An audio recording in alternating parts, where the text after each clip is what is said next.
Hello everyone, Andrew Martin here, and welcome to the BCM Game of the Month for January 2014. In fact, I'm recording this on the 28th of December 2013, and this recording is coming to you remotely from the United Arab Emirates. I'm actually located in Al Ain at the UAE University, a newly built university, where the World Youth Chess Championships for 2013 are in fact drawing to a close today.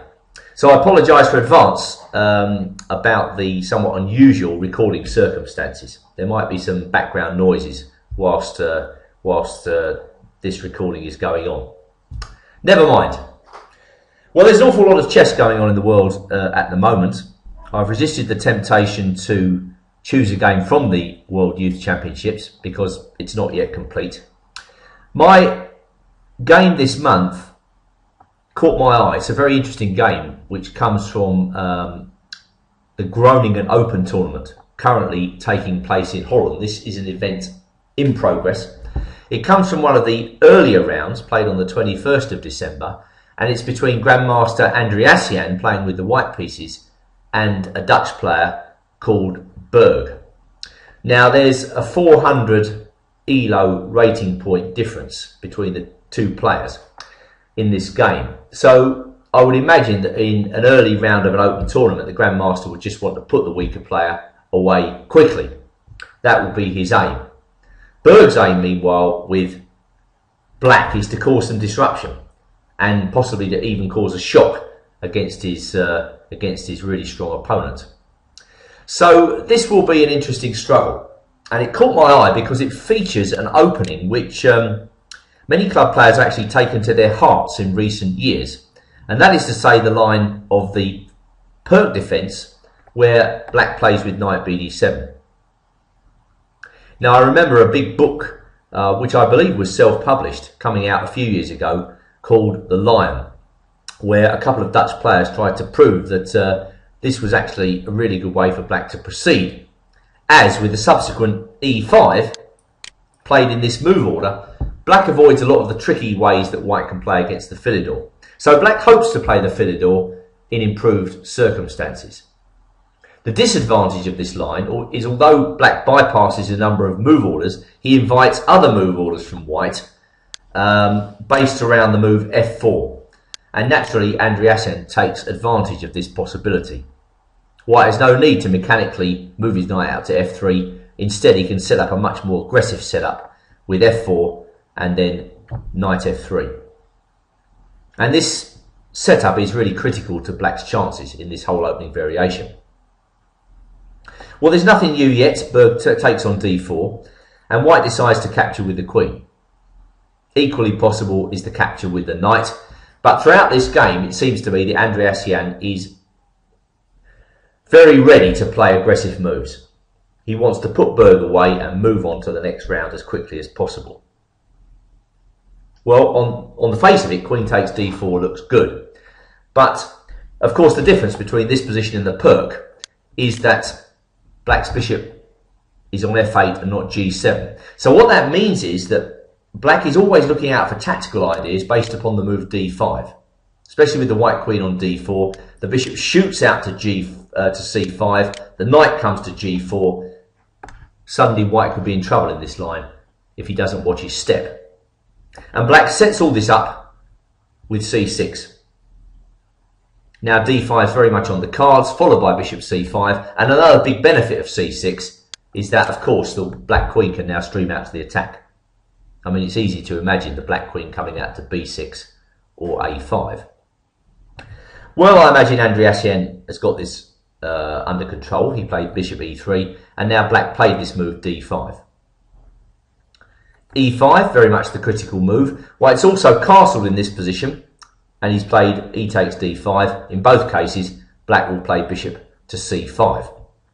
So the point of e5 is to put the heat on black straight away, and after knight g4 to play bishop g1. We let black play bishop c5.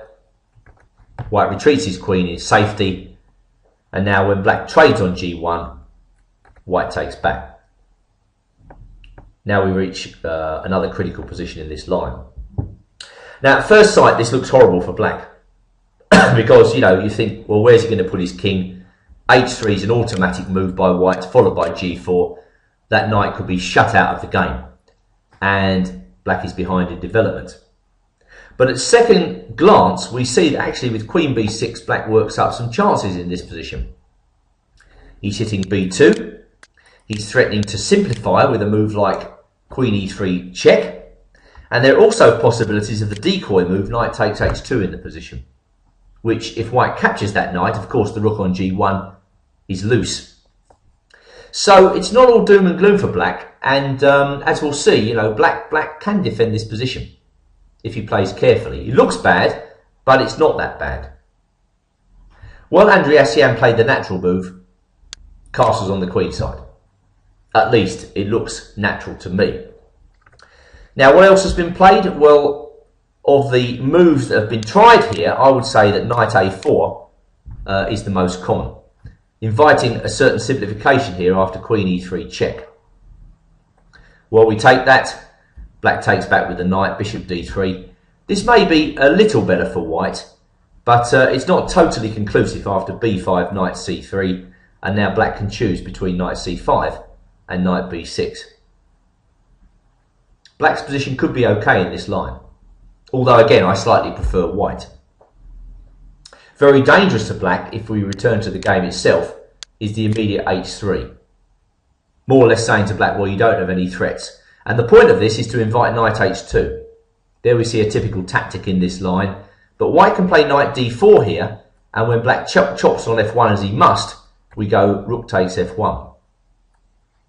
The difference between this line and the game is that white is actually sacking a pawn. But if black takes this pawn, then white gets a really dangerous attack.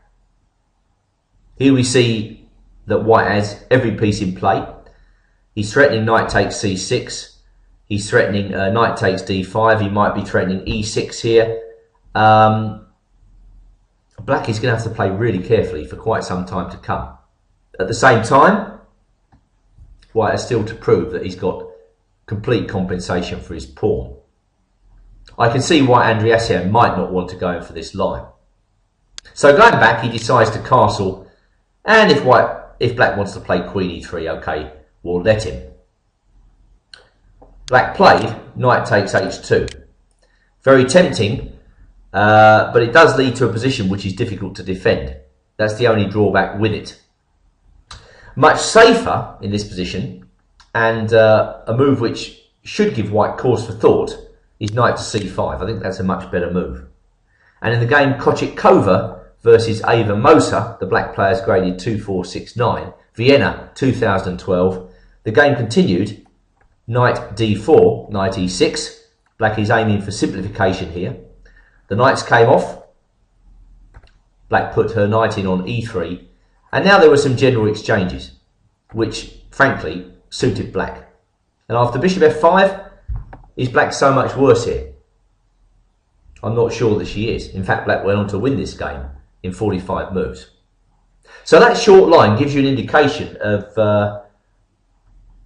how difficult it is to breach black's position in this line if black defends carefully.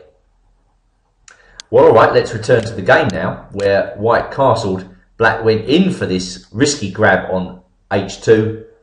Andriasian played knight d4, forcing the capture on f1. White takes back with the rook on g1. And now the main issue for black really is how to complete development. Black would really like, I think, to castle queenside here, but that takes an awful long time. And if he moves this knight, then he's going to find that f5 and e6 comes incredibly quickly, after which he could be just blown away. So Burg elects to bite the bullet and castle here, running straight into the move, rook to h1. Black can still defend this position, but perhaps it's not so easy. He played rook e8, intending to vacate the f8 square for the knight. There we are, knight drops back to f8. And now white puts his knight in on f5, setting up horrible threats of perhaps knight d6. And there is also knight takes g7 in certain lines to worry about. Well, now comes f6. And I must admit, when I first saw this game, I thought f6 was a kind of suicidal move, opening up lines against his own king. But in order to understand it, let's see what happens if black plays a move like a5. With a5, black says, you're not doing anything against my king, I could just start some sort of counterattack on the queen side. Well, then black gets downed by the crushing knight takes g7. King takes g7, and now f5. Black's queenside pieces are shut out of the game, unable to come to the defence, and white has lethal threats, commencing with, for instance, queen g5 check. And I don't think black can defend himself. If he tries f6, we just take, king in the corner, and now a very strong move here, rook d e1. I think this move just wins, setting up crushing threats, exchanging off basically black's only active piece and preventing queen e3. There's no real effective defence for black in this position. But if he goes f5, rook takes e5, then it's all over again very quickly with queen g5 check. There's no way back from this, I'm afraid. If king h8, we just take the rook. Thanks very much. And attack with extra material. If he goes knight g6 in this position, then the quickest win is rook takes h7 check. King takes, so that we take on g6 with check. And in this position, we don't even need to take the rook. We can play rook h1 check, take on g6. I think it's going to be a forced mate in this position. Very easy. And now queen f6 check. Mate follows. So all this means, I think, that after knight f5, it's pretty difficult for black to defend. Maybe he should take the knight off, but then of course the g file opens up. At any rate, Burg was reluctant to do that, and with f6, he's trying to bail out with ideas of queen e3 at some point. For instance, if white takes on f6 in this position, then maybe black was intending to take on f5 and try a move like queen e3, defending. Andriasian, however, played a better move, rook d e1, maintaining all the advantages of his position and keeping that pawn on e5. But bishop takes f5. Well, that was clearly one of Burg's main ideas, but I wonder whether he shouldn't have just kept the bishop for the time being and taken on e5 and played queen c7. I think this was a better try to defend the position. As, going back to the game, after bishop takes f5, g takes f5, takes, queen c7, it's totally different this time, as white's got an extra open kingside file to work with. So e6, queen e7, and now the excellent knight e2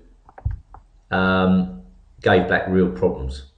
Well, insoluble problems, as we'll see, because white's threats are clear. White's going to manoeuvre the knight into black's position and then play rook dg1.